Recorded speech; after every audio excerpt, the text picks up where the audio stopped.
Stories you told me about him, I could see that it's night and day. He told me the truth. Walking from here to my bedroom and feel like it's miles away. There's too many roads. And I'm still hard body, I don't feel nobody. And I'm wheels, I'm riding on my friendships. Solid, I get big deposits on my whips, exotic. Revving the engine, well, city dependent. I gotta finish it, I want opinions, she wanted things, yeah. She want a ring or some sort of arrangement, yeah. Something that's dangerous, I wanna change it, I wanna claim it, yeah. I wanna paint it, yeah. She quick to say no cause she know she a diamond, yeah. She getting quiet, yeah. She on the diet, she want a massage, yeah. Tryna get intimate, yeah. Bank account never diminishing, yeah. Niggas are changing their images, yeah. Niggas act hard but they innocent, yeah. Hop in the tank and move militant, yeah, yeah, yeah, yeah.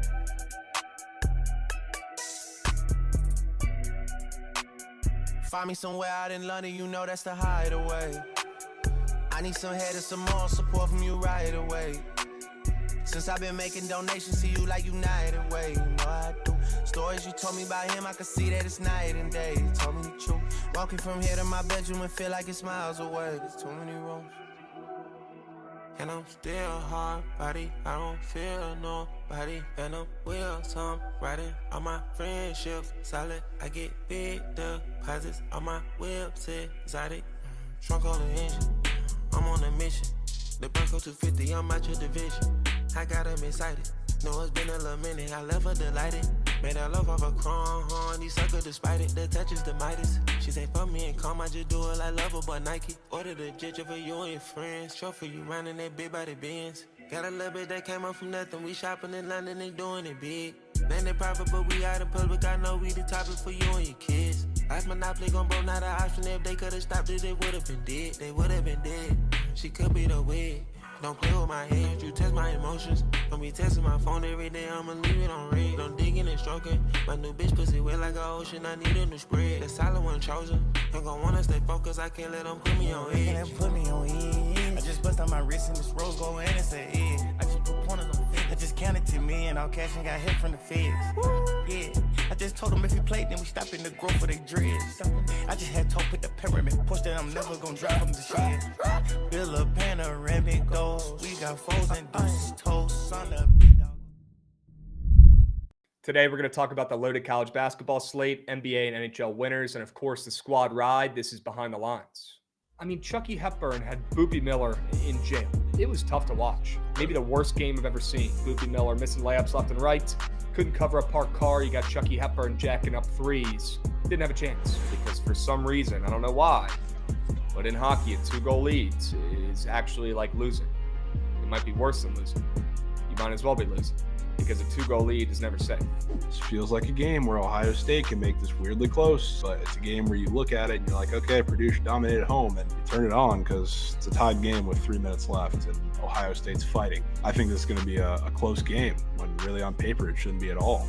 And then I see this quote from the coach, his starting center, Tomislav. He literally said, deathly ill. The kid's sitting on your fucking bench. What are you talking about? He's deathly ill. He looks fine to me. And if he is that sick, why is he sitting next to the rest of your team? Are the neurons in your brain not functioning? What's going on up there in Illinois?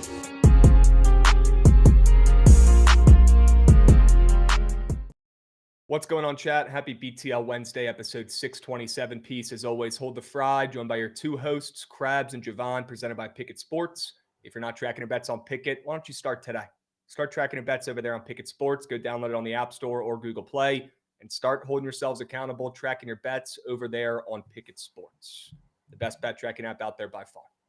Jovan, happy Wednesday. We got some soccer to get to today as well. I forgot to mention that in the intro, but we got to get to the pitch. Oh, we got to get to the pitch. It's a great day on the pitch. Yeah.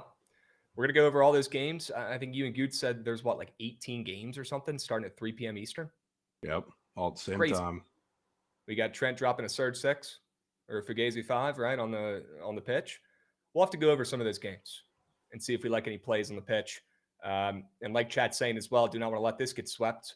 We can go ahead and get right to the squad ride recap. We're leaving Cincy in the Big 2-4. In the Big 2-4. It might be beyond the Big 2-4. It might be beyond Ohio State level, just because they're never really going to be like massive dogs. So I don't think there's any like buy low, super big dog spot for them. They got to stay in 2024. Mm. Yep, we're leaving the Bearcats in the Big 2-4. I mean, ample opportunities to win that game. Couldn't get it done. Didn't deserve it. We got Jizzle James having the game of his life. Wasn't enough. Brutal. Yeah, Dan Skellings needs to start paying for school. I mean, he is brutal, missing free throws. They shot like 50% from the line.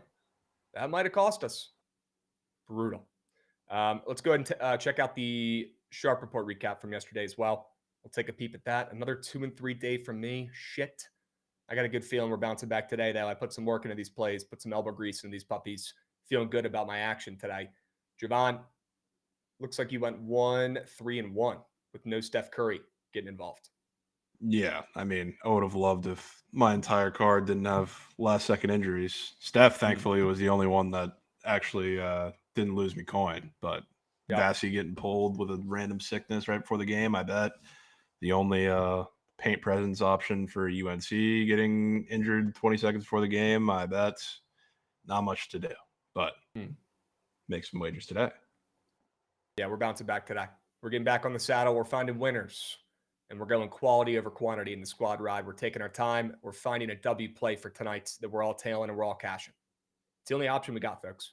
All right, so lock in, stick with us, keep those ears perked, get those notebooks out and those pens clicked because we're giving you guys winners. We're spoon feeding them today, and let's just hope we can find a squad ride W at the end of the show. All right? Yeah, Georgetown looked good as well. Thank you, Dead Larry Birds.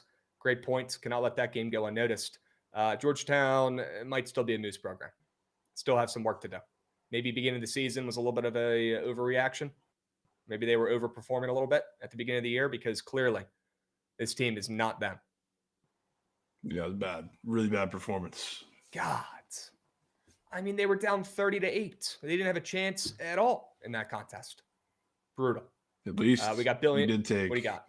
The full game. I forget who it was. Somebody came on Surge Stream and gave like a crazy pitch on St. John's second half money line, which was probably the only thing St. John's you could have took in that game that did not win.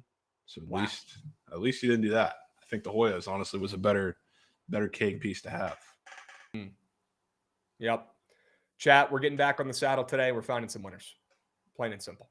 Okay, we got a great college basketball slate. Kind of nasty, kind of sketch, but some great games. We've got NBA. We've got a couple NHL games as well. And we're going to get to the pitch today and find some winners in soccer. And Jovan obviously going to lead the way there. Chat, we're going to need you guys too to get involved on the pitch. Okay? And we do have maybe the worst game in college basketball history today as well. Don't want to let this one get swept from Rampage Bets and Chat. We do have UVA versus Miami. Yeah, that is a game tonight. I'm so sure. We'll talk about it for maybe 30 seconds and nothing more. That's literally Titans Jags Thursday Night Football color rush game. That's what that is. Yeah, you're not wrong. All right, let's go ahead and peep the TNT two-piece because although the squad ride fell short last night, Jovan, we did it again.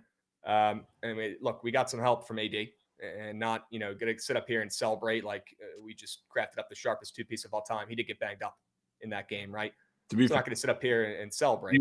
When he was playing in that game for a majority of the first quarter, he was kind of getting clamped. Yeah, I think you had a great angle talking about him playing back-to-back and not being his same dominant self like he was the night before, right? That was a great read. Yeah, he did. I felt pretty confident about that if he would have stayed in the entire game anyway. Agreed. So I'll give you some credit on that. I always just feel weird, gassing up lineups that hit when guys get hurt. It's always a weird spot. Yeah, I mean, we've had too serious.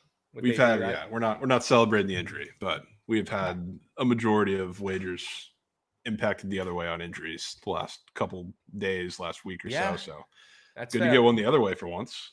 Yep. And shout out Anthony Simons as well, because he looked like he was cake at the end of that game, but he came through. W. Simons. Goated. Yeah. Goated.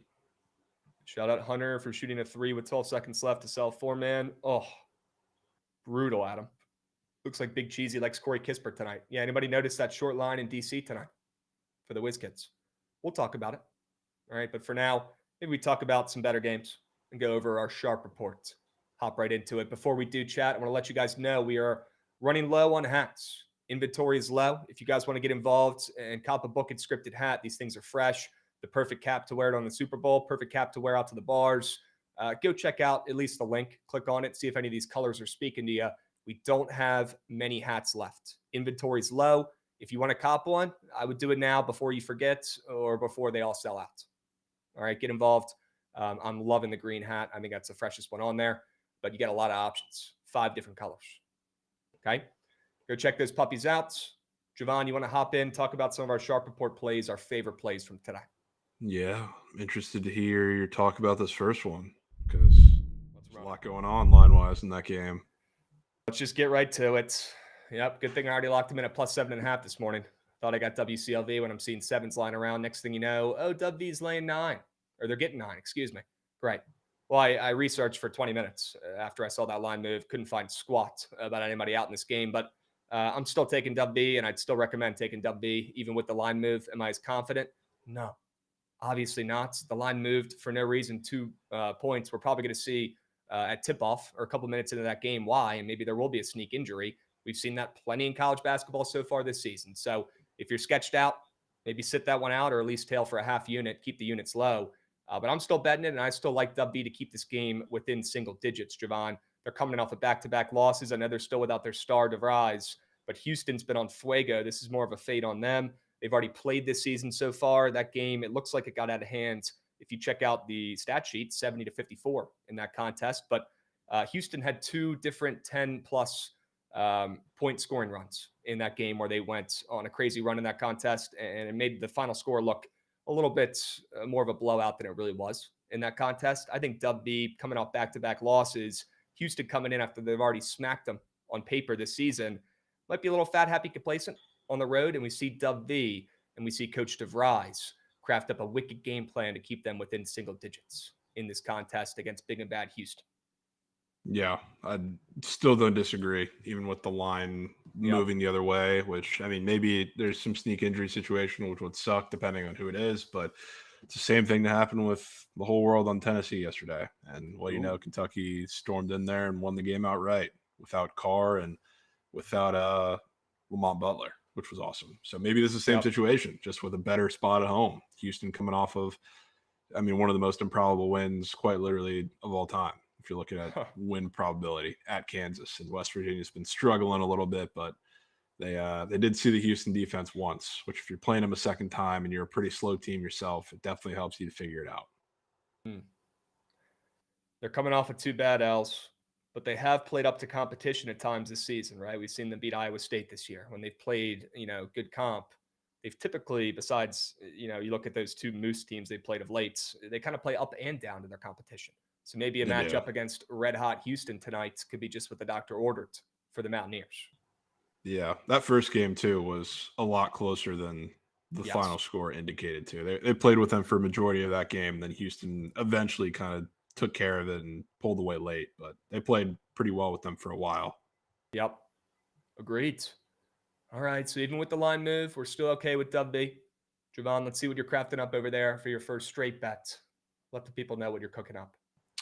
I'm going to take you to, I guess, a game that you're going to go to in a little bit, that Miss State Alabama game, which I don't know how I could really convince you to take an Alabama over, but I like it a lot. And it really doesn't have as much to do with Alabama other than the fact that, yes, they're obviously, I think, still the fastest team in all of college basketball. So, they're going to play with pace. They don't even shoot ridiculously well. So it's not like they're a team that relies on shooting to get there. They get to the rim, which especially helps against Mississippi State because this is not Tolu Smith, Mississippi State. Their paint presence is quite a bit smaller than it has been the last couple of years. And not only that, but you want to get to the rim of Mississippi State, you're almost guaranteed to get to the foul line pretty much whenever you want because they're one of the least disciplined good teams I think I've seen in college basketball so far. And it comes with, them not having as much size as years past. They have to be a little bit more aggressive. They foul really a lot. If you look at any of the faster paced teams that love to slash, you can see just how much they're letting those teams get to the free throw line. So if you're Bama on the road, hostile environment, I don't think you're going to need to shoot your way out of this game. I think they're going to continue to run in transition. Maybe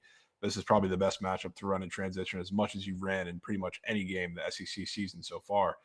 I think they're going to do that. But on the other side, Mississippi State, they play to the tempo of their opponent. Obviously, when you're playing Bama, I think you're going to play fast, but especially because they also can't shoot the ball that well, even though they are at home and they have that advantage over Alabama. You don't really want to get into 3-point shooting competition when you're playing this fast with Alabama. So, they're another team that if you have guys like Josh Hubbard, you can get to the hole and you can have the same advantage as Alabama does. I'm kind of with you. I do think they win this game. Not incredibly confident in that, but both of these teams, their advantages are significantly at the rim, and they're going to have to play fast to do that. They don't want to do it in the half court. So I think this is just a classic Bama game, which thankfully they're at least coming off of that game against LSU where they got scared a little bit. And even though there was over 150 points, didn't even sniff the total because it's an Alabama game. It's a good point, right? It's not like you're backing this over when they're coming off of a combined 200 points and a free over in that last contest. And this total's moving up. Yeah. Not a ton, but 1.5. Total's already pretty high, right? Typically when you're thinking Mississippi State, you're not thinking points, but looking at this total and looking at Alabama and how they operate, it's one of the quickest teams in the country. I wouldn't be shocked if we see a ton of points in this game from both sides. Let's hope it's more Mississippi State, like I'll talk about here in a moment. But I could get down with this, Jovan. And I think there's some reasons to maybe think Alabama puts the ball in the hoop a little bit more than they relatively have been of late as well. Yeah. Even though if that doesn't correlate to a win, I don't think they win this game. Obviously, if you guys saw my plays in the Sharp Report, we'll talk about Mississippi State here in a little bit. But would not be surprised if Mark Sears has a little bit of a better game offensively in this one. We'll talk about that here in a second. And maybe he ends up keeping them in this game and they, carry that over for you. I think Mississippi State's putting the ball in the hoop against this overrated defense, or just not good defense for Alabama in this contest as well. We'll talk about that in a moment too when we get to the prize pick squares. Okay. Sure. For now, let's flip it back to my straight bets. Go over play number 2 here, Gootsy. The Hawk will never die. Taking St. Joe's once again. Look, this team just lost to Duquesne, I believe, in their last contest when they played. Yeah, they did. They were -2.5 on the road against a bad Duquesne team at that point. Duquesne ended up beating them. Duquesne's actually beaten this team 4 of the last 5 times they played, which is wild if you consider how poor Duquesne's been in recent years, especially in sharp spots. St. Joe's, though, in this game, my eyes perked up when I saw the spreads. I was expecting 4.5, 5.5. Shit, even a 6. I would have been like, all right, sure, they're home. We know they're the better squads, better records. Although they've already lost to them already, they're going to be favorites. But you're telling me St. Joe's is laying 9 points at home against the Duquesne team that just beat them not too long ago. St. Joe's not playing great of late as well. They got out to that hot start this season, but of late they've lost 3 of their last 5. What's making St. Joe's get this line respect? Well, if you look at some of the prize pick squares, I think some of their studs have a pretty darn good day against this small Duquesne defense. And I think they dominate and they grind out some buckets in this one. I think St. Joe's ends up covering this game, wins by double digits, and gets their revenge, gets their lick back, if you will, after a bad loss a couple weeks ago to Duquesne. Yeah, I could certainly be convinced with some St. Joe's action. I'm starting to come around to that team, especially now that Reynolds is playing so much better than he was at the beginning of the season. So yep, I have no issues. They got guys. Xavier Brown is a stud. He's been playing really good of late as well. They got guys in that squad. They're going to show up tonight, get their lick back. Yeah. All right, Jovan. You got another straight bet for the peeps? Let's hear it. I do. And this one, probably another tough one to convince you on, because this game, even though it took overtime, first time they played earlier in December, sort over. It was the most offensive game of all time, but it happened in a way that I don't think I expect to happen in this game, which is why I'm okay looking back into it, because, ridiculous 3-point shooting in this game, really from both sides, especially from the Illinois State side, but not that Belmont plays super fast. They play a lot in transition. Their defense is horrible pretty much on either end, but they're especially bad, just like a couple of the defenses in the SEC, really bad at the rim. So if any team is just absolutely torching them on a game-to-game basis, it's because they're getting layup lines in transition. So Illinois State can shoot the 3 relatively well, but they do their best work at the rim. So I think Belmont is going to get more back to that. And I think that's going to be more the strategy instead of what they shoot in that first game, 18 for 33 from 3, which is pretty ridiculous for Illinois State in any game. So I think they're going to get to the rim a lot more. That game was one of the better games of, the conference play so far this season in the Missouri Valley Conference. Granted, that was one of the first, but I think there's something in the half court, especially because even though there were a lot of 3s in that game, it wasn't like they were just coverage bust in transition. It was mostly in the half court, and they were still putting up those points. So I think there's something there efficiency-wise that is not something that I think is going to necessarily buck the trend in this game either, especially if there's more getting to the rim instead of relying on the 3. So give me this over 153.5, another shootout. Yeah, taking a Belmont over is not the craziest thing. They've been pretty profitable to the over this season, 14-6. Yeah. But seeing Illinois State, the Redbirds, laying 3 here at home, I think is a good sign for their offense to get going, hopefully carrying them to a win in this game. And if they end up winning, I think this is a pretty good play on this over. I think this correlates. Yeah, I was going to say that line feels incredibly respectful. So that's another thing that I was looking at, because, like, obviously, if they're going to win this game, I don't think it's going to be because Belmont ain't scoring. It's going to be because Belmont's defense is doing what Belmont does. Yeah, and if you look back at a recent matchup, last time they played, they almost both put up 100 points in that contest each. OT, but crazy. Not that the first 2 halves weren't high scoring either. Right. Okay.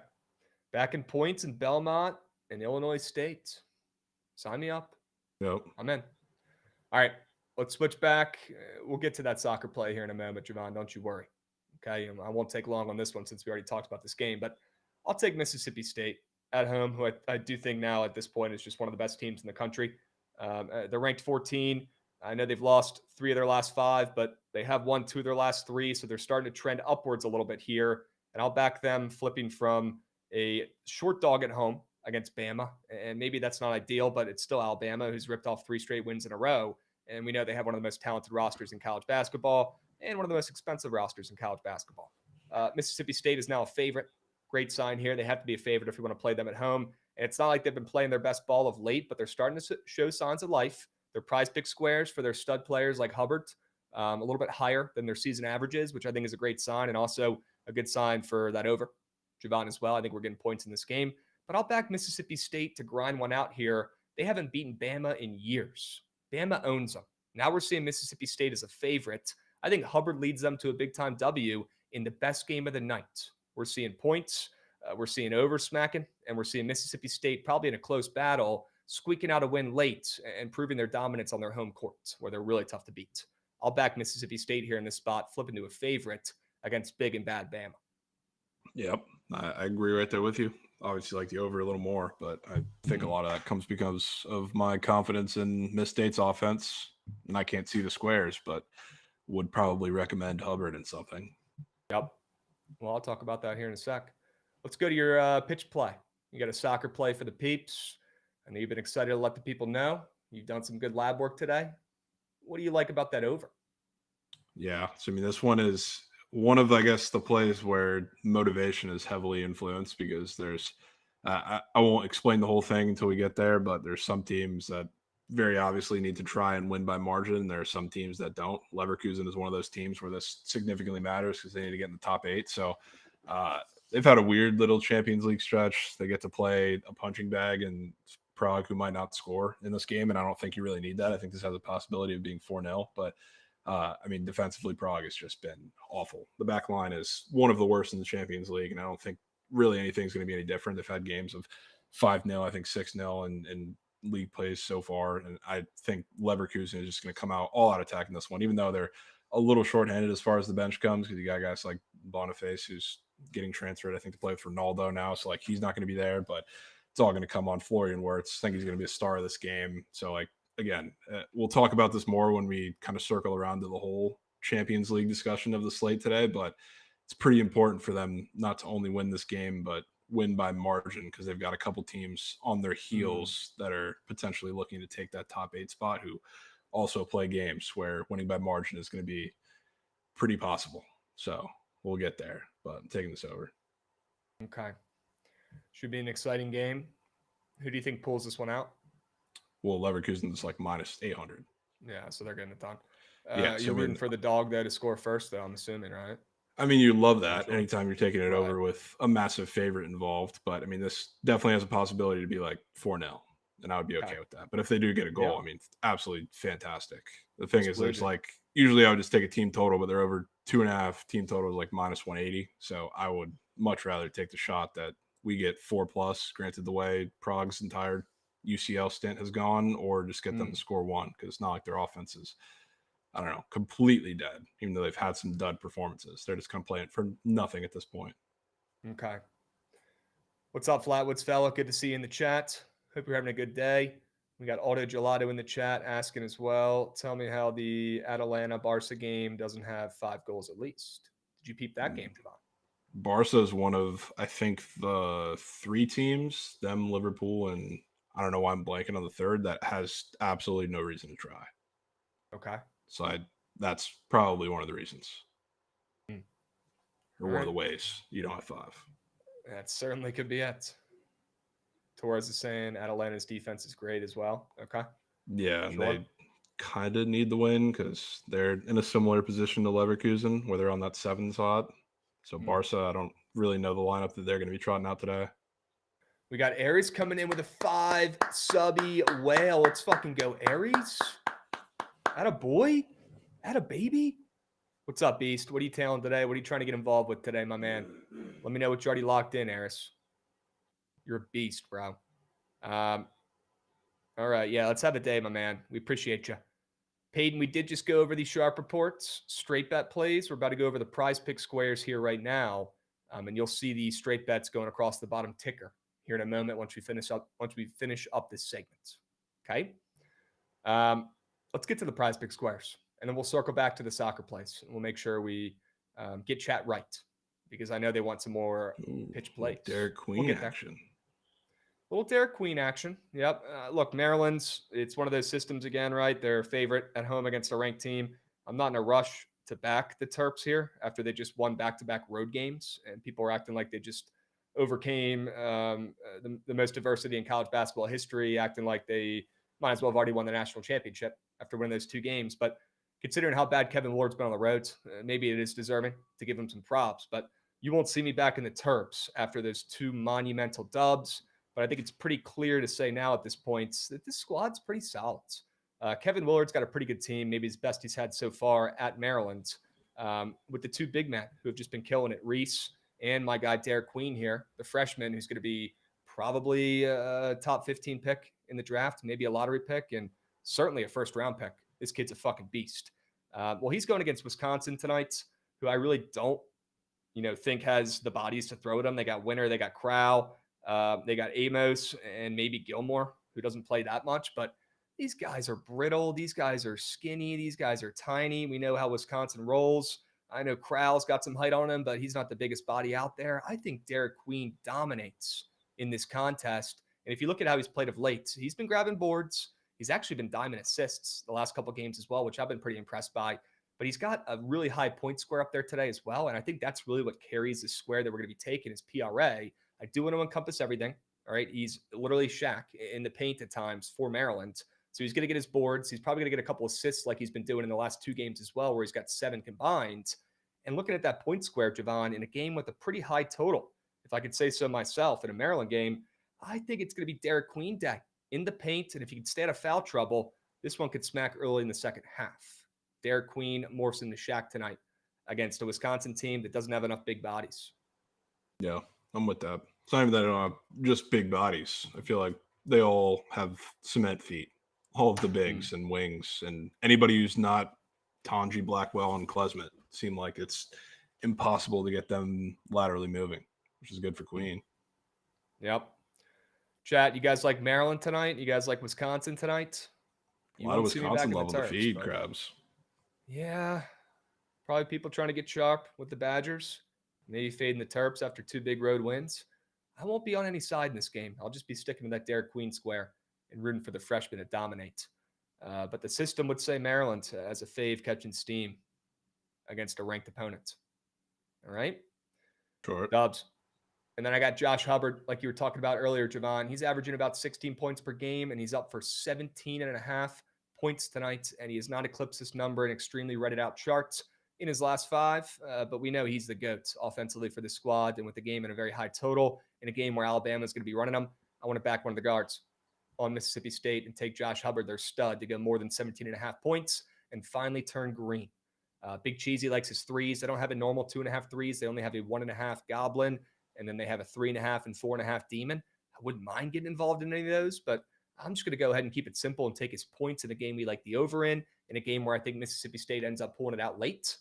I'll take their stud guards against guards on Bama who couldn't really cover a park car, to be completely frank with you. And we'll see if Mark Sears ends up getting out there again. I know he got benched in the second half of that game last week. People are freaking out. His mom's dropping paragraphs on socials, bitching about it. I wouldn't be shocked if we see Mark Sears, who's an ultimate competitor, come out here tonight and have a much better game. That's good for your over, Jovan. But he also can't play a lick of defense. So whoever's covering Josh Hubbard is going to have one heck of a time tonight. Yeah, I'm so down for that, Krabs. So down. What are you cooking up on Prize Picks over there? Well, you took us to college. I'll take us to the NBA. Sure. I like Evan Mobley tonight against the Heat, Okay. which the Heat or not the Heat, the Cavs are a little shorthanded tonight because Darius Garland's going to be out, which, I mean, that's a pretty key ball handler, especially when you're going up against the Heat zone. But there's a couple other guys that are kind of teetering. A couple of the shooters are debatable or just got ruled questionable with random sicknesses. So who knows how many more of those are going to pop up and be official. But Darius Garland is the one that I know is official. And the Heat, not only are you probably going to see Jared Allen and Mobley on the court probably as much as you have in a good bit, because the Heat have Khalil Ware and Bam they're going to put on the floor at the same time, but they're also going to break out the zone quite a bit in this game too. And the guy that I think is going to be huge, especially when you're dealing with no Darius Garland, no secondary ball handler, and it's going to be primarily Donovan Mitchell, is Evan Mobley. Not just because he's a matchup problem for Khalil Ware and whoever else they switch the zone onto, but he's also a guy that I think they're going to put in the middle of the zone. They've done this before, even when they weren't shorthanded and playing the Heat. They'll put him in the middle of the zone. He'll be the key guy in the mid-range. He can stretch the floor, too, against the zone. He'll be the shooter that causes matchup problems for the Heat. So the line is going to be a bit inflated because it's, I don't know, no Darius Garland, but you can see in the chart he's not been very efficient as of late. He's not been hitting this line, certainly. And I think this is one of the only games that I can look at in the past handful of weeks where I truly think like he's the matchup difference. And again, that's not just because Garland is out, but I think that magnifies it 5 times because they're going to be facing the zone a good bit. So give me Evan Mobley. I think guys like him, guys like whatever shooter ends up being, I don't know, part of the fold, whether it's Strus coming back, whether I know Sam Merrill's questionable, it could be Ty Jerome, like all these guys are going to be forced to shoot out of the zone. I think Mobley is going to do a majority of it, especially inside the 3-point line. So give me Mobley, and then give me some Bub Carrington action today, Krabs. Sure.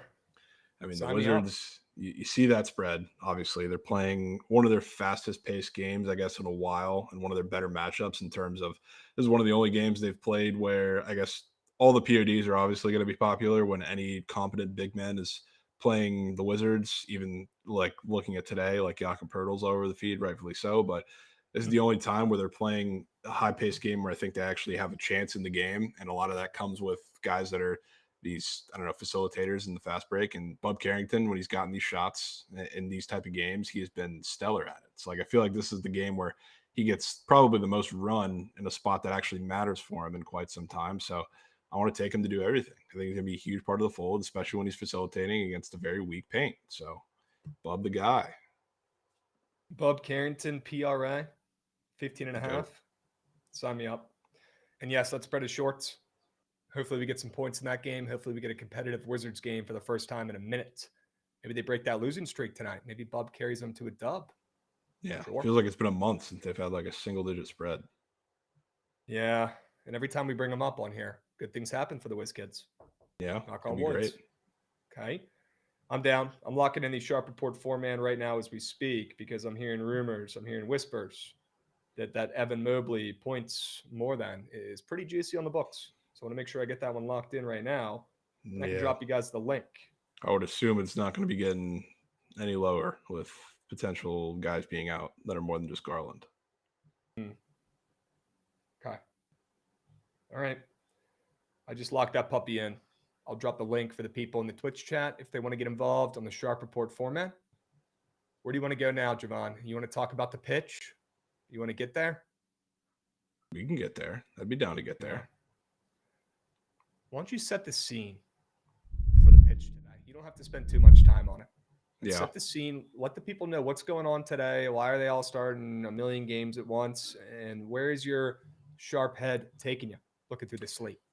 Yeah, so it's the last match day for UCL. So the way that it works standings-wise, which, I don't know, maybe pull those up if you have the chance at some point. But top 8, the divide is top 8, top 24. So, like, there's a lot of teams like Man City who, I mean, they're massive favorites against Bruges, but like they're all right on the outside looking in of the top 24 to actually make it through. So like teams like that and teams that are on the edge of the top 8 are the ones that I kind of want to bet today. And not that that's a hot take. It's probably the way you should bet. There's a handful of teams like Liverpool, like Barca, like Arsenal. I don't know if Inter Milan is in the fold of that too, but those teams have absolutely nothing to play for, which is why anybody who doesn't know the context would see like Liverpool as a massive underdog today and say, what the hell's going on in that game? So like there's a couple of situations like that you probably should stay away or bet the other side on, but this is a huge day where you got all the games happening at the same time for that exact purpose. It's like how the NFL does the last week of the regular season, why there's no Thursday night football, why there's no Monday night football. And if there's a Sunday night football game, there is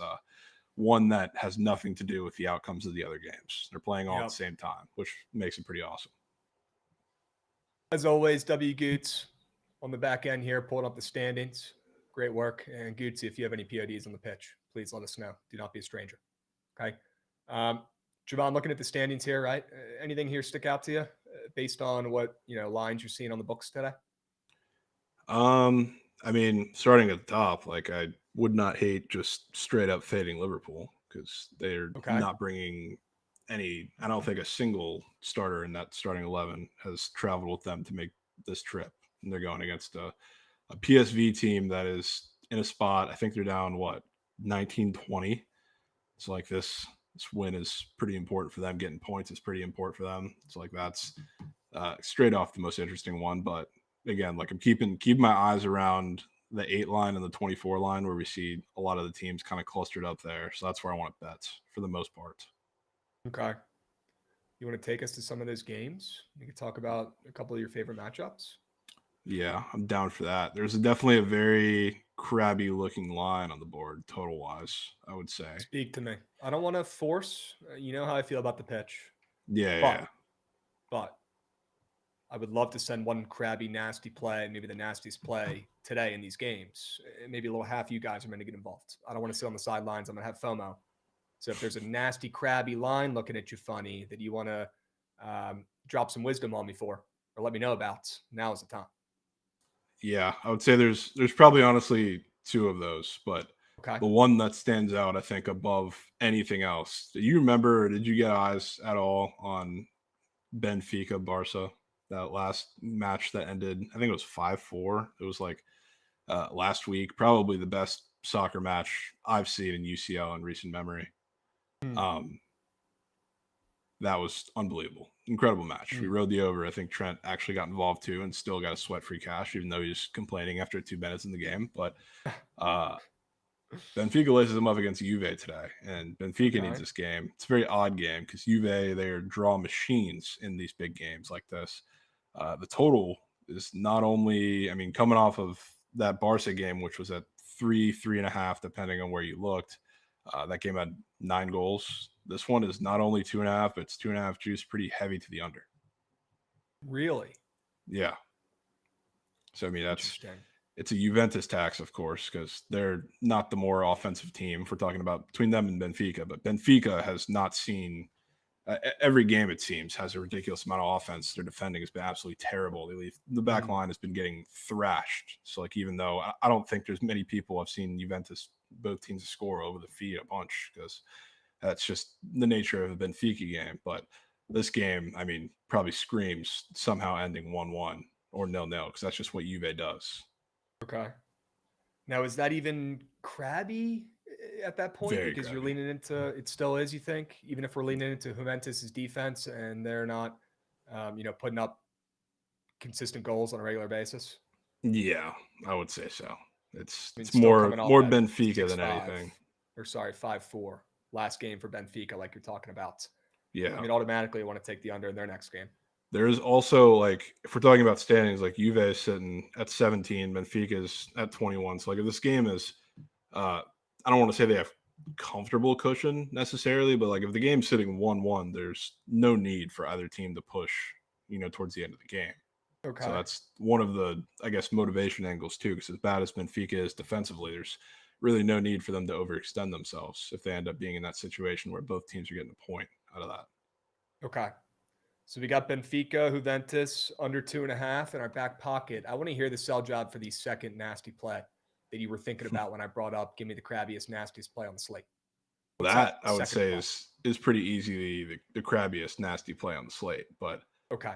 Just if we're talking about lines, because again, Barca does not have much to play for, or not Barca, sorry. PSG is in like a weird spot because everybody and their mother is taking PSG tag against Stuttgart, and there's been a massive line move in that game. I don't know if in UCL play I've seen, especially in like a meaningful game like this where even it's magnified, I don't know if I've seen a draw line as short as plus 135 as I'm seeing it in this game. That's like an absurdly short line, and I get the reasoning behind it because Stuttgart is in a massively different position to PSG, but that game is, just looking off the line, the most odd looking game on the slate, especially with everybody kind of screaming from the rooftops that PSG is air when there's been a 90-cent line move against them. And I don't know what the exact move was towards the draw, but it was pretty heavy. You want to bet draw in that game? I do want to bet draw. There's one thing I love betting in soccer. It's games to draw. That's like your soccer thing? Yeah, dude. Because it happens all the time. All the time. Now, do you think there's a chance this game ends in 0-0 draw? Because that's like the final Infinity Stone when Thanos just goes nuts. It's hard to really ever say that with a Bundesliga team involved. But, okay. I mean, it always could, I guess. All right. A little bit worried. Peg is saying he likes the over in that game. German teams are an over machine. Yeah, taking any Bundesliga team, which is Germany, taking any under with them involved is pretty much like taking an Alabama under. Fat Girls is saying in chat, I promise if you take all 18 draws today, you're finishing up coin. Yeah. Probably. But I will say, I mean, for as free as everybody thinks that over is or goals in that game are, that is the most heavily juiced under, the lowest total of the entire slate. Okay. All right. Could we maybe pull up Trent's lay in a minute or so here? And maybe you could dive through and see if you're seeing any holes in the script. See it? Maybe we can pull that up here in a second. But I'm certainly interested in PSG to draw in that game. And then that other nasty, crabby play, the Juventus under 2.5, right? A little juicy, but never hurt nobody. Now, would you rather go draw in that game as well if you're thinking it's going to be 1-1 or 0-0? I'd rather go with that under because, I mean, it's also possible that it ends 1-0 one way or the other because that's nature of the UV game. It always goes to the end. So, like, whether it's a scoreless draw or it's 1-1, you're probably going to be sweating something until the end. All right. But there's the Surge 6 lurking. As always, Gootsy's working quick. We can take a peep at the Surge 6. You seen any holes in this script, Jovan? Or do you think Trent crafted up a six man of destiny here? Top and bottom scare me a little bit. Sporting and Villa. Villa's weird because that game, I like goals in the Villa game, and it could come so many different ways. Like, it could come from them just being absolutely destructive on Celtic because Celtic's such a weird team to figure out, or it could be from Celtic scoring first and kind of controlling the tempo of that game, and it's going to be back and forth all the way through. So, like, something's definitely a little weird about Villa in that game, but Sporting, just like all of Chad is pointing out, is an odd one, even though they're going up against Bologna. That's probably going to be a pretty cagey game, at least to open, which makes it extremely weird. I know Bologna is going to do everything in their power to grind that one out and make it gross and make it nasty, and I don't know if Sporting is really built for that. So, I mean, if there's anything that scares me, I guess those are, I think, two of the shortest favorites by far out of the entirety of it. It's definitely those two. Okay. Either Sporting or Aston Villa? Yeah, Aston Villa. You're good. Okay. They're such a weird team, dude. Props and chops in chat saying, watch Leverkusen be the one to sell it. Are they like the fattest favorite? Is that why you're saying that? I think so. They're minus 800. It's Man City. Man City's not there, but I know they're close. They're like minus 500. Yeah, they're the fattest favorite, I would assume. All right. Interesting. Well, Trent, let's hope this puppy smacks, my man. Let's hope you're sharp and locked into the pitch. We're rooting for you. And I saw some people in chat saying they're tailing. So let's cash that puppy. All right. Peg is talking in chat. He's pretty locked into soccer. Aston Villa is in 9. 8 teams qualify straight up. No playoff. Bologna. It's definitely not how you say that, but they haven't lost since January 12th. But Sporting is playing to qualify in the top 24 and at home. Yeah. He likes the Sporting over.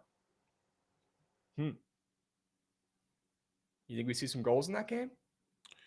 Yeah. I mean, that's one of the games where the team's hanging right around the cut line. So, like, they need to win, and winning by margin would certainly not help either, or not hurt. So, Right. like, if they need to push for a goal late in the game, like, they're not going to be sitting back. They're going to have to do it. We got Plus the Vig dropping a follow on Twitch. We appreciate you, my man. W's. We're live on YouTube as well right now if you want to get involved. All right, drop a subby. It's free. Dubs. All right. Jovan, any other soccer nugs that you wanted to go over?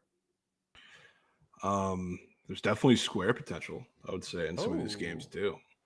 And has anybody heard from Soccer for the Coin today? Let me go ahead and get that back call out there. We do need Soccer for the Coin up and moving. Let me put the back call out there. Soccer for the Coin. I don't know if you're in chats. I don't know if you're listening, but if you are, we need you, my man. Big day today. Massive All right? day. Massive day. I'm seeing people in chat saying he's retired. Okay. No, he's so back. He said he's coming back. He could be due, Pega. Could be due. All right. Yeah, you want to talk about some of these squares? Yeah, and I mean, some of them are kind of lineup dependent. Like I was mentioning, the Liverpool game is super weird because they're not bringing anybody of any status to play that game. The guy that I would want, assuming we're probably going to get that lineup for Liverpool relatively soon, I would think. Probably by the time we wrap up here, if Chiesa is in the lineup, I mean, what better of a time to let him rip in a game that means absolutely nothing? It's like I want to take his shots. That's at 2 flat. It's like I gladly will take that at really any number they give you. So if he gets announced in the lineup, I'm fantastic with that. And then the other one, I'm talking about the Leverkusen game. Like, obviously, I'm going to have to take Florian Wirtz. He's up there for 3.5 shots. It's like gladly get involved with those two gentlemen for talking Super Goat and half Super Goat just because of the situation Liverpool's in. So those are probably the 2 regular squares I would get involved with. But there are some goals allowed too, Krabs. I was about to take you to those cats or to that category. But I wanted to ask you, what was the name of the second guy there you were just talking about? Florian Wirtz, Wirtz. Sure. You like his more than 3.5 shots? Yes. Okay. All right. I got that in there along with Federico. Yeah. If one request from chat, if the lineup drops, if anybody has eyes on that, before we wrap you up here, please let me know. Because Chiesa, that is a beautiful square. Okay. All right. I'm looking at some of these goals allowed squares. Are any of these involved in some of those games you liked goals in, Jovan? Some of the games you liked overs in? Not necessarily, I guess. Okay. The one I just can't. The 2, I guess, I can't keep looking at. I mean, the Villa game with Celtic. Obviously, the square looks weird, but I think the square is a little skewed because it's like half incorrect. But he's at 2 flat goals. I like goals in that game. That's the only one really out of the entire 4 games, 5 games that are on like the goals allowed chart that I actually probably will be taking the over in that game that I kind of like. So even if I do think they end up being the ones to sell Trent Surgical 6, I don't think it's going to be because they don't score. I think it's going to be because Celtic comes back with a force and makes it like 2-2 or 3-3, or God forbid they win like 2-1, 2-3, or whatever it is. But I like that. And then I don't know anybody in the world. Square doesn't look as nasty, but I don't know anybody in the world that thinks Bruges is going to score against Man City. With Man City's probably in the funniest position maybe of all time. And if that is the one to sell Trent Slate, that would be hilarious. Not just because he would get slandered on the feed for it, but I'm trying to think of like a comp to give you for another sport, because this is like if the Dodgers were in a play-in game. Like this is game 162. Like they're in a play-in game for the playoffs and they lose to the Marlins. That's pretty much what it is right now. And they're massive favorites, obviously. So like I see Ederson up for half a goal allowed, which the square doesn't look that nasty against those much better teams, obviously in the last Champions League fixture too. But playing a team that I don't think anybody has a dying living pulse in this game to even score a goal. It's like that being up there seems very odd to me. And obviously, they can still steamroll them, and it could be like 5-1, but it's a hilarious one to look at. Okay. Ederson. And then you like that Kasper Schmeichel? Schmeichel. Goat. What a name. I'm praying Man City does not win that game, just so that would be the one that Trent would get bitched at for on the feed. That would be so funny. Trent lay asides. Do you still like that more than half a goal allowed for Ederson? Oh, yeah. Yeah. It's still weird that it's up, right? And it's even weird. if, he's given up some goals in his last couple. He's playing against a much worse opponent today, and you're thinking nobody's even going to want to click that more than button. Right? It's also just like when I'm looking at like the goals allowed for soccer, I love whether it's the 0.5s or 1.5s, just when it's a massive favorite involved against a much worse team, which that's really the only one I believe on the entire category that's like truly that. It's like I did that for I've done that like the UCL prior to this and the other match days, but also like did that a bunch in the Euros and the World Cup too. That was like my favorite things to bet. Looks like Kelvin in chat took Kelleher 2.5 saves and he's now off the board on Prize Picks. Wow. Wish I got that one in, Kelvin. Sheesh. Peg is saying Schmeichel's father was the GOAT. Is that true? Indeed. Huh. True GOAT. People are losing their minds over this guy. Okay. All right. I mean, I certainly could get involved with that more than 2 goals allowed square. Are you kidding me? Looking at that chart, I know you said it might be wrong. A little incorrect. Yeah, it's not exactly right, but okay. All right. Any other nasty squares or popular squares that we could fade? I'm going to take a gander down this popular tab and just see if anything's speaking to me, Jovan. Not going to force. Yeah, you can't really do that with soccer, Krabs. Yeah. You think Declan Rice is going out there passing the fucking rock 57 times? Yeah, I mean, I could sit here and tell you everything I know. Capping passes attempted is not in my bag. Okay. Not my bag at all. That's all right. You do enough for the community. You don't need to be capping those. That's okay. Yeah, I don't want to cap that, but we'll see. I really want to. I'm anxious to see that lineup for the Liverpool game because that's where I have a majority of squares that I would like to get involved in. Not just Chiesa, but on the other side, if anybody's a big U.S. soccer fanatic, Ricardo Pepi, I believe, should be getting a start for PSV, which would be awesome. Huh. I'd love to take something with him involved in it too, especially in that game because that game's just a fuck all. I mean, pretty much do what you want there. I know PSV is in a more important situation, but he should give them some attacking prowess against Liverpool JV squad. So I would like him to be put in something too. But yeah, a lot of lineups need those. Well, it looks like I can't place this 4-man lineup that we crafted up. You can't have goals allowed. You can't have 2 goals allowed squares in there together. See if this works. What do you have in there? Worked. You can't do 2 goals allowed squares in one lineup. Wouldn't let me take it, so I had to cut out the weird half goal square and just go with our guy from Celtic. Sure. I'll drop the link to that lineup in chat. I know, Jovan, you said you're waiting to see lineups.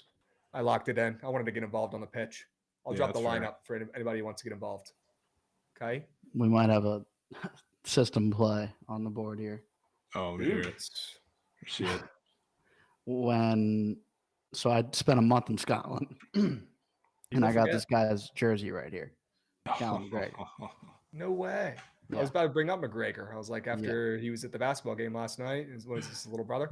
Yeah, that's the reason I got the jerseys because I was like, Conor McGregor, why not? But yeah, might be system there. First time I've ever seen him on the board.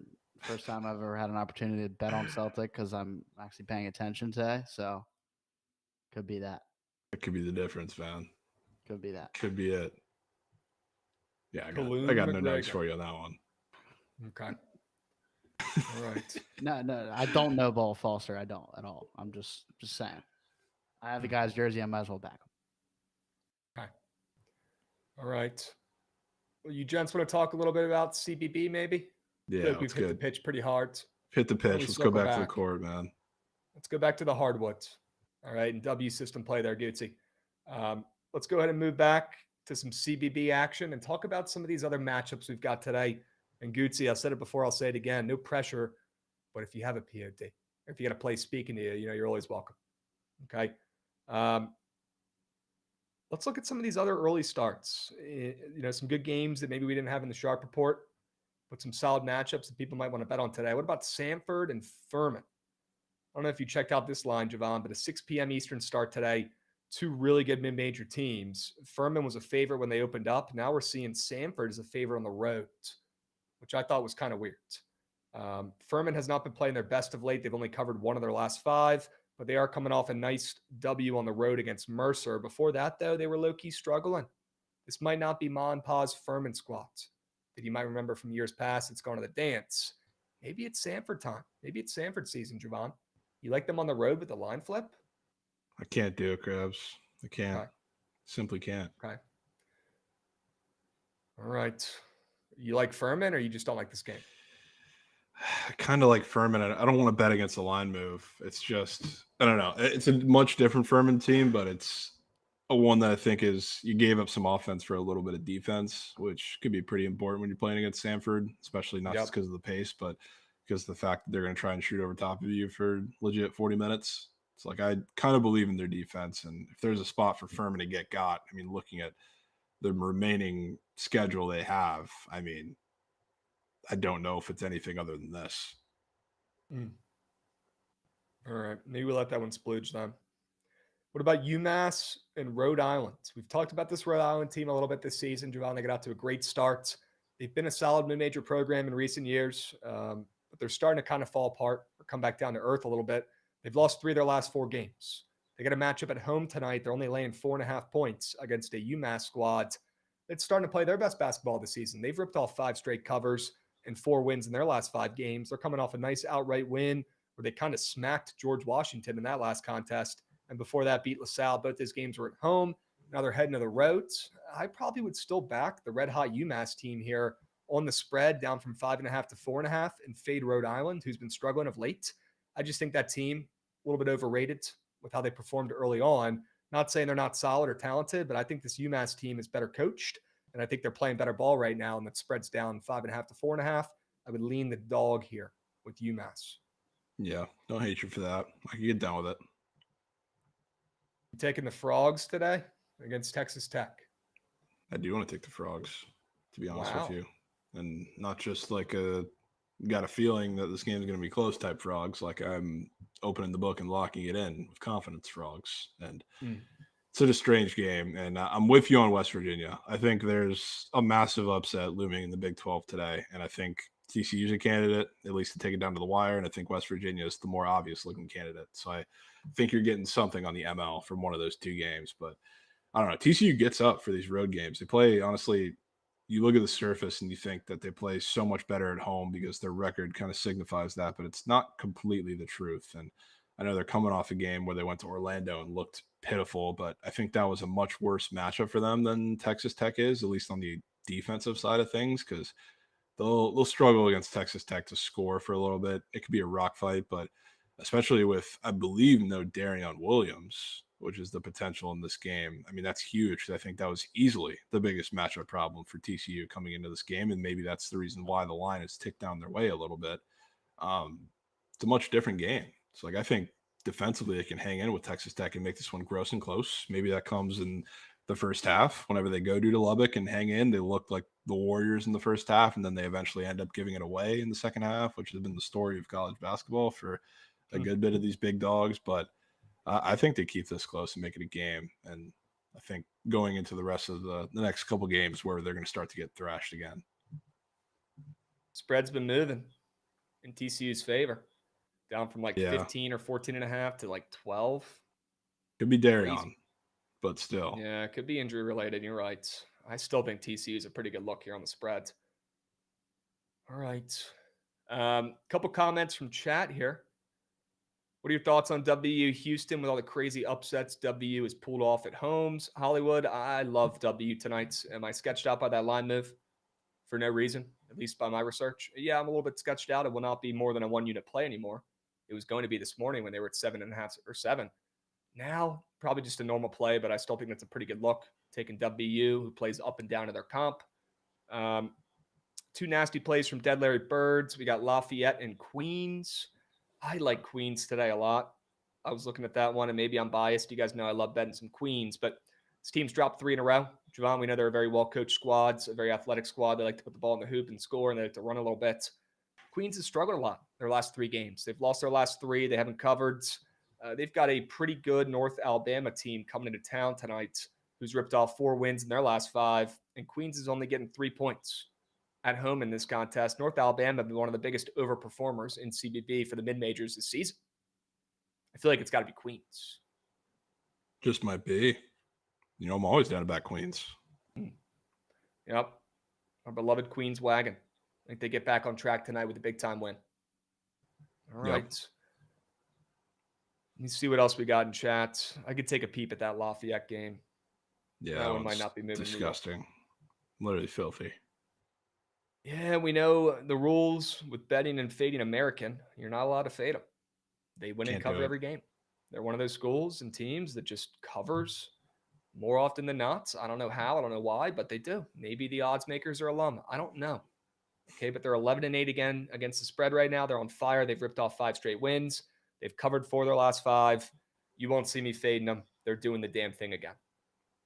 They're doing the damn thing again. Yeah. I'll salute Dead Larry Bird for that one. Yeah. I mean, is Lafayette the sharp side? Just looking at the line, 100%. I wish you the best of luck. I cannot fade American anymore. I've learned my lesson there. All right. Definitely some other great CBB games going on today. I guess we can mention it since Pax Picks is bringing it up in chat. Jovan, thoughts on Miami UVA? I mean, do we have to, Krabs? Do we have to talk about that one? Give me a quick comment. It could be, I hate this game. Let's move. Yeah, that's pretty much what I'll tell you. I can't, dude. I kind of want to play UVA, and that's coming from me. I think that's a horrendous sign. Well, I might tell you Miami is awake. In the shit bowl, I want to take UVA here in this spot against Miami. I just think this Miami team is actually moose. They're actually moose.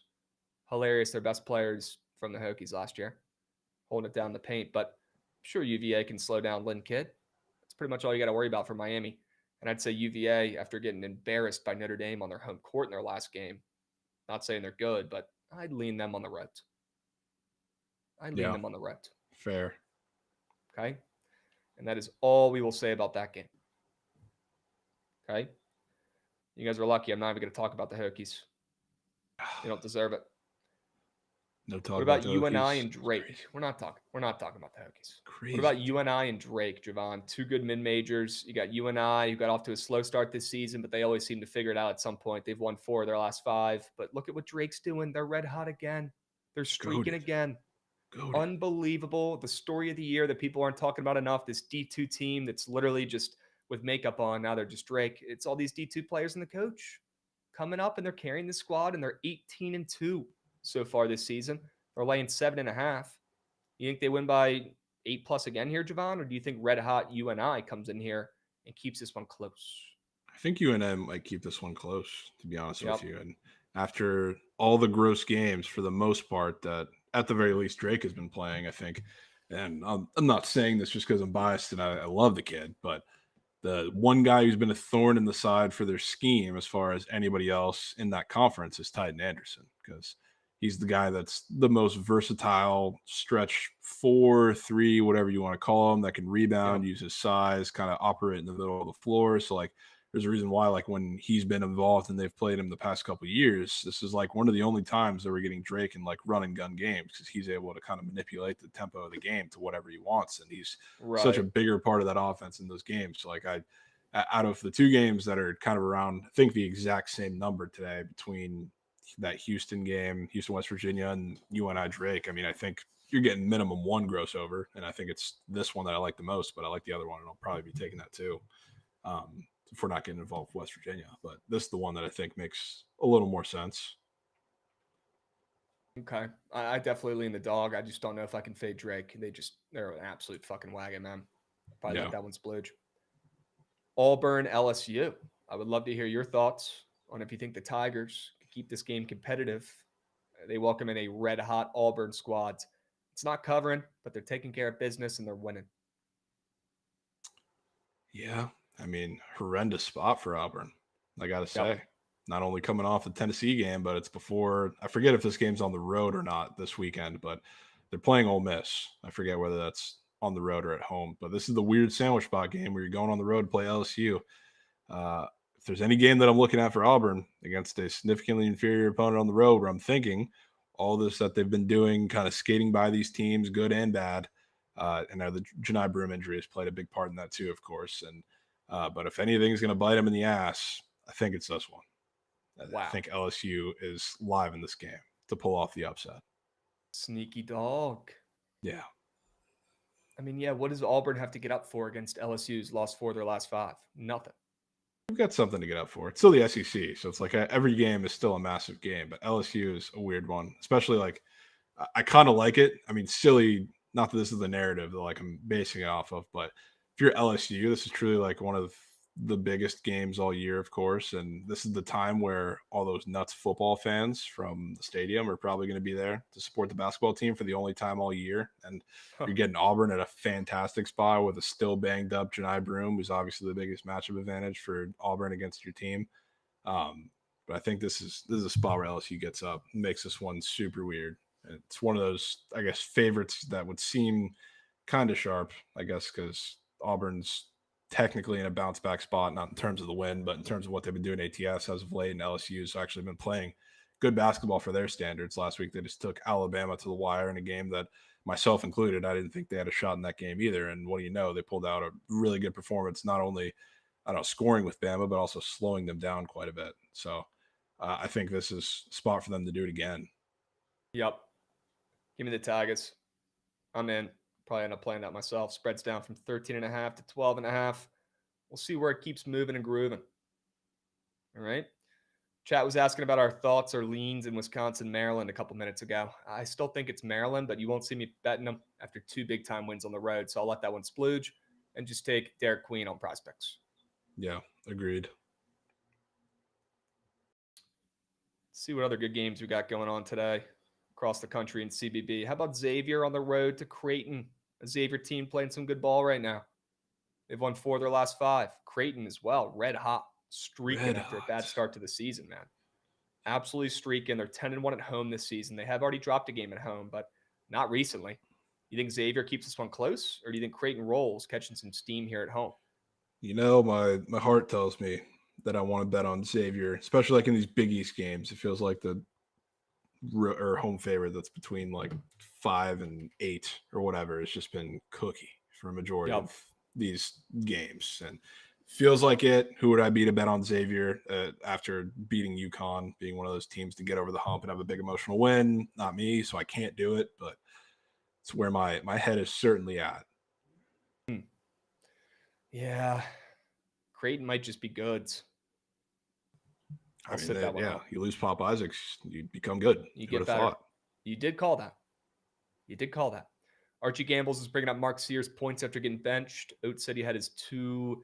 Yeah, he did have his best back-to-back practices all season. I saw that on Twitter as well. I didn't see Mark Sears squares up on Prize Picks earlier. I will take a peep right now. Yeah, still not up because he might not be starting in this game.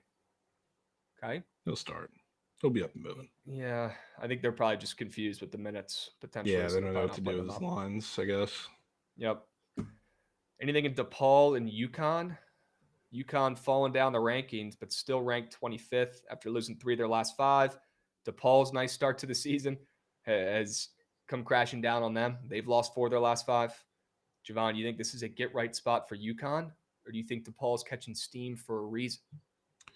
Yeah, I mean, it should be a get-right spot coming off the loss. It's just, I mean, we've been talking about it. The chalky, big favorite bounce-back spots have not been hitting for about 2 months now. So what would be the purpose of getting involved in this one when it's the very similar situation with UConn, big bad UConn against baby Musha at DePaul? It's the same thing. So I'm good, especially with the line taken back towards DePaul.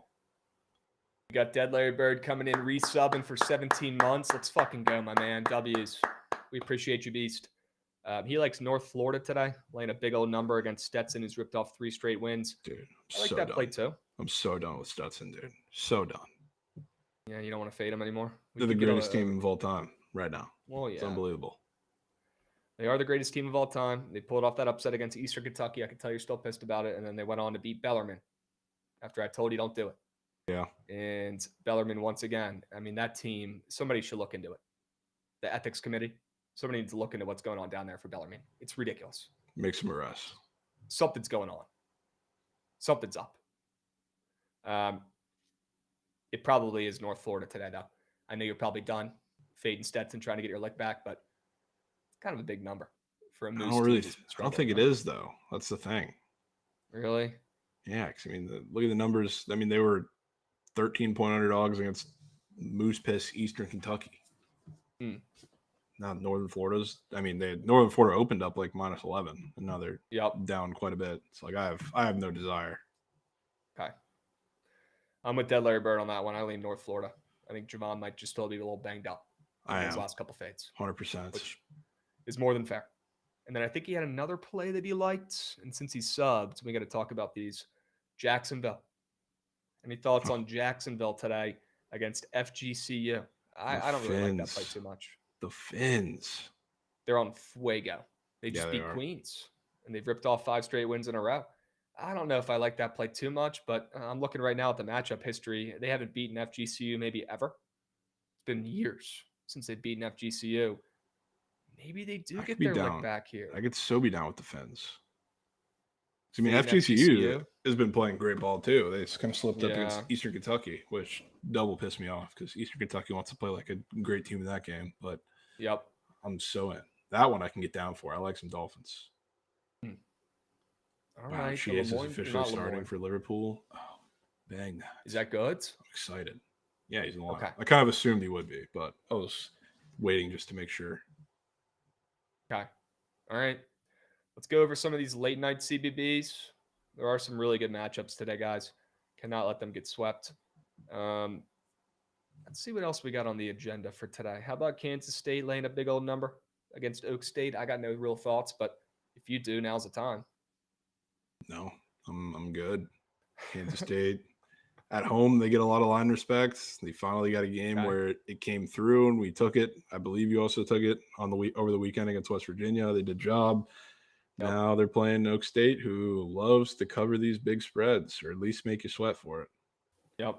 Coleman Hawkins is a underrated generational back stealer. Yeah, he is really bad. Yeah, he is good. Didn't he get a couple mil going there? Yeah. He's not doing squat. He's crazy. Horrible at ball. Yep. A really good mid-major game. UIC been playing solid ball this season and of late. I know they're coming off a loss, but they're going on the road to Bradley. Would you look at that, Jovan? The Braves still taking care of business. Maybe not against the spread. That's actually been UIC's job. They're 13-5 against the spread and 9-1 in their last 10. But Bradley's been a wagon at home this season, 10-1 straight up at home. They're on a win streak. They might not be covering all their games, but they're certainly winning them.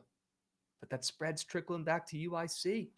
I was gonna say, I know you're probably tapped in a little more to the Bradley lines than I am. I can't remember many times where I've seen the line move the other way with how good they play at home. I mean, not just this year, but for the last handful of years. Doesn't happen very much, and you're seeing it today. Yep. I know UIC is playing great, for the past couple of weeks, but I would not hate a little UIC maybe upset potential in this one. Okay. I think I agree. You won't see me fade in the Bradley Braves. I got too much respect for those boys, but I think that could be a fade spot if you're trying to take a dog. And we know dogs have been printing in CBB in recent weeks. So, an ACC matchup late night tonight, Jovan. This one could be right up your alley. Cal and SMU. Probably would be right up my alley if I don't know what the deal is with Andrei Stojakovic, but I think he's supposed to be out for a bit. I would assume that includes today's game, but first he was sick, then he had like this hip injury. So like I don't bet Cal without him involved. I can't do it. So I'm good. All right. Let's see if there's any late night Geyserman's worth our time here before we get to the squad rides.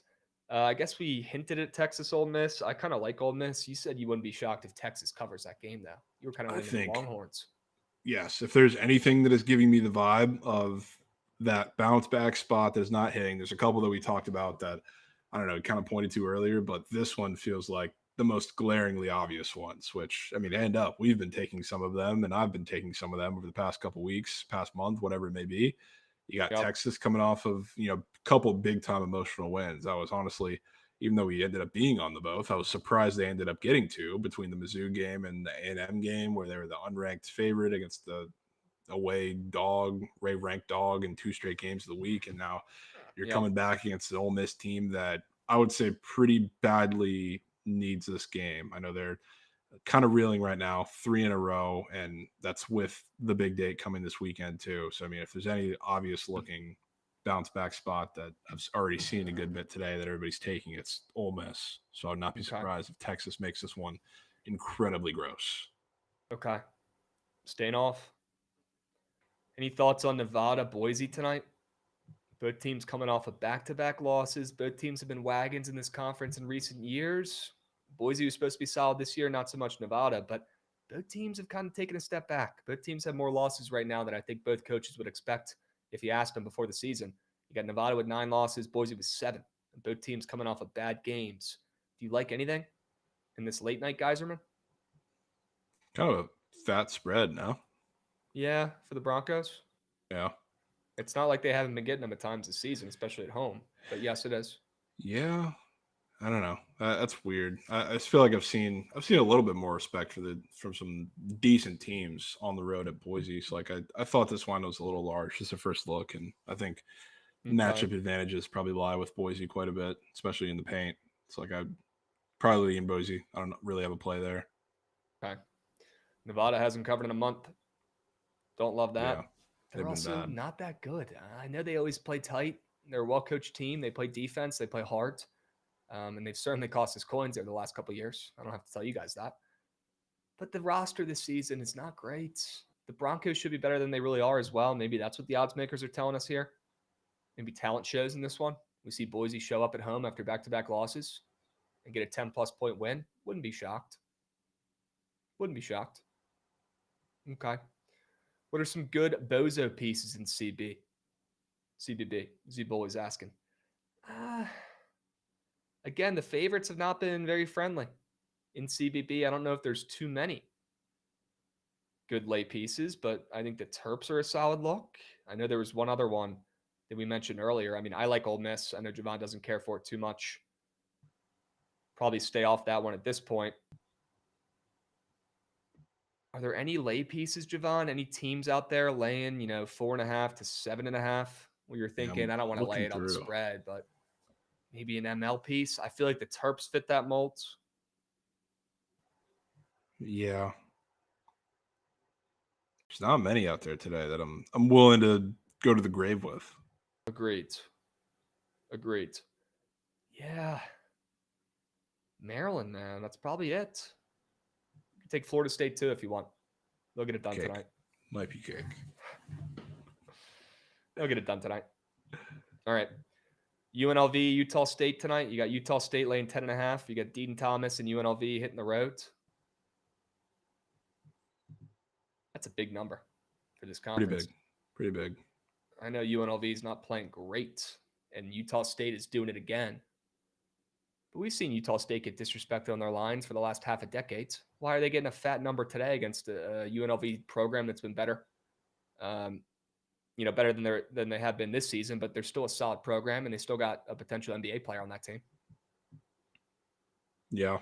I mean, it feels like a relatively similar situation to the Nevada Boise game in my eyes. I think they're two fat lines, just like I guess you kind of see all the time now in the Mountain West. It's like San Diego State was the obvious big line yesterday, and I was on the other side, even though I didn't take it, just calling it out and saying San Jose State's a wagon, and San Diego State is also extremely fraudulent. So that big line, I think, was a little less scary. You're probably getting one of those teams that's going to say that in this game or in these two games. I think it's maybe a little more likely to be UNLV. And we were on the Rebels when they only played like 2 weeks ago, and they beat them outright. Yeah. At home. It's got to be Utah State tonight getting their leg back. Good call, Mahoney in chat. Good call. All right. I might end up adding that one late night, to be honest with you. It's a big old number for that conference, especially after they've already lost to them. Reminds me a little bit of the St. Joe's angle I talked about earlier today. Right? All right. One more game for you, Jovan. I'm going to throw at you, and then we'll move on to the squad ride. St. Mary's, Santa Clara. Are we taking the bait with the Broncos once again, fading the best mid-major team in CBB? I got to ask. I don't have the stomach. I really don't, Krabs. Shout out Flatwoods for the 5 gifted. Wow, 5 more subbies coming in from Flatwoods. Let's go, dudes. Yes. Yeah, Jovan, I'll be honest, man. I want to do it. I do. You got the best team in CBB for the mid-majors right now, St. Mary's, who is just destroying teams. I know they finally didn't cover for the first time in what felt like eons in that last game against Washington State, but they still won on the road outright.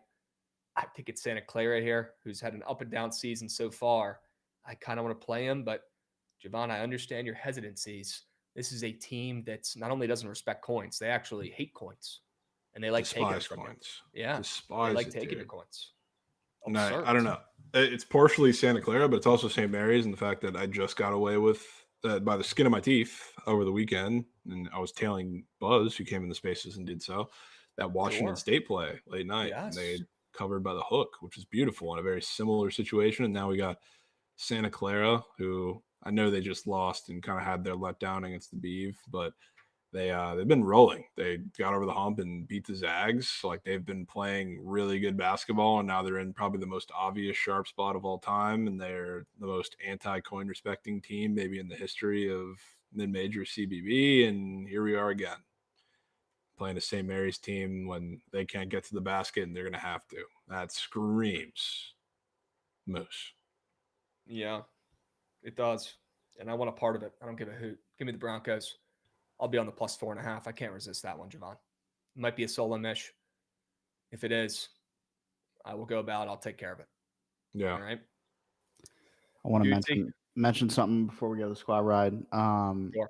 Everyone who won that half giveaway, the 5 people from the wheel the other day, all those hats have been sent out. So be on the lookout for that. Yes. W Goots, W Yale. Yes. Goots is him. Nick is him. Let's fucking go, boys. Let's go. Appreciate you, gents. One more mention, too. Yes, before we move off of CBB. You know who laces them up against Eddie Lampkin tonight? Isn't that late night, Stanford? Yeah. Good old Maxime Reynaud. Yeah, an NBA player. Yeah. So I didn't even realize that until I looked at the game just a little bit ago. If I had squares up here, those probably would have been on my side of the sharp report if he's up there. Well, I'll tell you right now, he is up there. He's up there for 21.5 points. Good Lord. He's up there for 12 rebounds. Okay. He's up there for 1.5 threes after a Shug's bagel. Ooh. He's up there for 39.5 fantasy score. Dude, take that. He is going to dominate it. He has a turnover square that makes me want to lean the less than. It's green in 3 of the last 4. So sure, fantasy score could be a solid look here. Sure. Okay. All right. Maxime Reynaud. If you guys haven't seen that kid play yet, you might want to check him out late night tonight. He's a stud. He's goated. And he's going to grub against Lampkin. Okay. All right. Gents, you guys ready to craft up a squad ride W? Let's find a winner. You guys ready? Goots, run that shit. I want to see that train.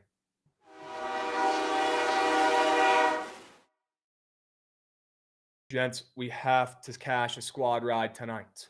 Plain and simple. I don't care what we got to do. I don't care if we got to put 2 plays in here. I don't care if we got to take an hour to craft up, although we won't, because I'm hearing rumors that Rav is running Surge Stream because Rav is him. Love to hear that as well. Get those plays ready. Get those plays ready, folks. Jovan, here's the deal, man. You got some really good plays today. I'm looking at them. I'll stop you right there. Foot down, points in Starkville. That's where we start. Okay. All right. Over 165.5. Yes. Okay.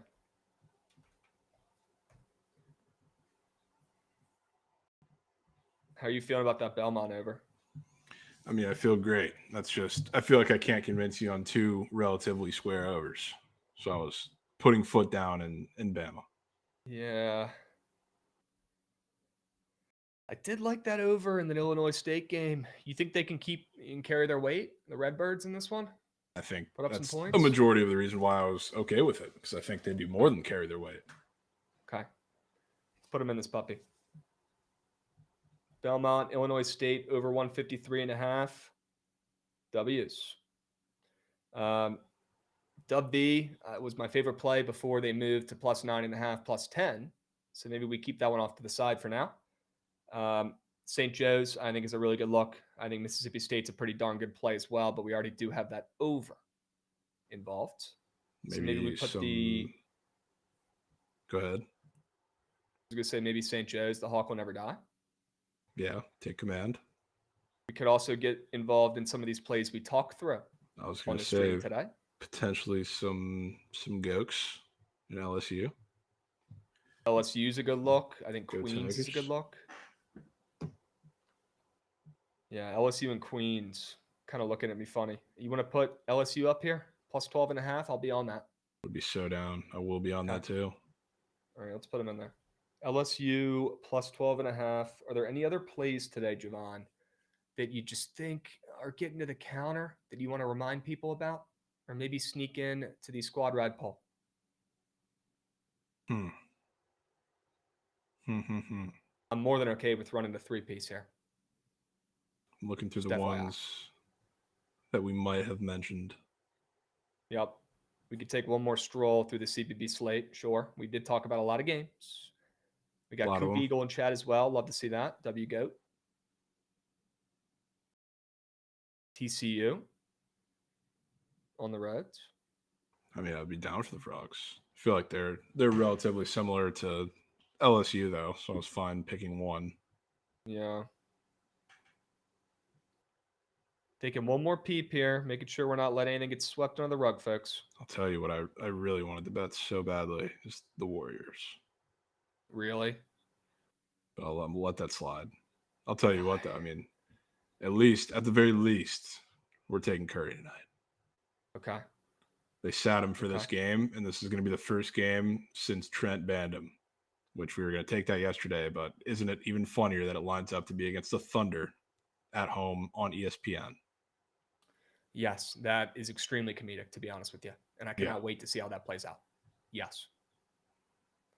All right. And yeah, KD, we got PLL schedules dropping today. I'm bricked. I was hyped to see that. I'm stoked for the PLL to get started up again this summer. Jovan, I'm thinking maybe we keep it to a 3-piece. Quality over quantity. Some of our favorite plays we talked through on stream today. No need to force. No need to get cute. Let's find some winners for the peeps today. Okay? 3 plays, 3 winners, chat. Stick with us. You got 2 minutes to get involved in the squad ride poll. Okay, WRAV, appreciate you being patient. We'll get the search stream started up here in a matter of a couple minutes here, 2 minutes. Okay, but stick with us. Squad ride poll is up in the Twitch chat. Get involved. We got 3 plays, 3 winners. Alabama, Mississippi State over 165.5. You got Belmont, Illinois State over 153.5. And LSU plus 12.5 against big and bad Auburn. Should be a good look.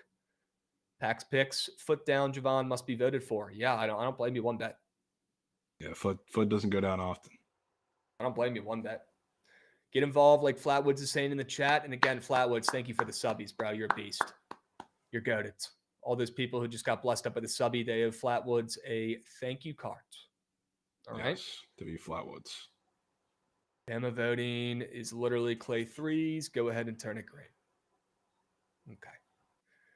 I mean, look, when Jovan comes up here and he says he's putting his foot down for a play, I think we all take notice. Excited to sweat this one out tonight. Need it. Need it. Let's hope they're coming from Mississippi State, but I wouldn't be shocked if Mark Sears and co get involved as well and help with the scoring, right? Let's just hope they don't outpace them and outscore them. All right? Can only hope. W's. I mean, this poll is about as finalized as it possibly could be. Okay. P. Diddy in the chat. Great. Should not have read that name out loud. Not on the poll, but TCU is covering tonight from a Tech alum. Oh no, Jovan. That doesn't make me feel too much better. Maybe sharp though. Oh no, Jovan. Not good. Yeah, KD, I locked that in this morning, and I thought I was sharp, and I thought I got WCLV when it was at 7 everywhere else. And now what do you know? It's at 9.5. You can't script it, folks. We got number one, DeGen coming in, resubbing for 23 months. Let's fucking go. Guys, good luck on the pitch today as well. I know we talk more soccer today than we typically do. W. Jovan getting in the lab. W. Chat getting involved. Let's cash some bets on the pitch. I'm going to get involved on that under 2.5 that we talked about. And I'm going to take that tie for half a unit in that earlier, or that first game as well, that other game. Those are the two soccer plays I'm going to take today. Yeah, I'm hoping we get some pitches in the surge for some squares because I need some Chiesa 2-shot pairs as well. Okay. So I'll be in chat begging for some pairs pitching, of course. Yeah, do not gatekeep those soccer plays, whether it's on the books or prize picks. All right, chat? W's. Well, the squad ride is the over in Bama, Mississippi State tonight. Not surprised. Good to see it. A dominant poll. Dominant, Jovan. W stream today. All right, stick around for the surge stream right after this. We'll catch you guys tomorrow, same time, same place.